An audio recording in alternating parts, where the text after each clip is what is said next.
आहे माझं कर्म दिव्य आहे.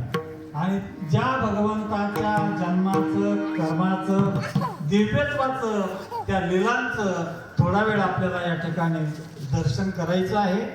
आणि असा भगवान ज्या वेळेला कारागृहामध्ये प्रगट झाला, बघा भगवंतासारखा कारागृहात प्रगट झाला, राम राजवाड्यात प्रगट झाले, हा कारागृहात प्रगट झाला.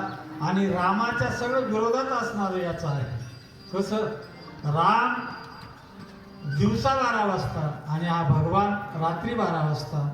राम हे सोपं नाव आहे, त्याच्यात एकही जोडाक्षर नाही, पण कृष्ण नावामध्ये जोडाक्षर दोघा शब्दामध्ये जोडाक्षर आहे. सांगायचा आशय आहे की एकमेकाच्या विरोधात राहणारे. इथं एक पत्नी व्रत, इथं 16,108. म्हणजे सांगायचा आशय आहे एकमेकाच्या असा भाषात्मक विरोध दिसत असला तरी सुद्धा हा भगवान कारागृहात प्रगटल्यानंतर बघा छोटस बाळ आणि त्या वसुदेवाला सांगता आहे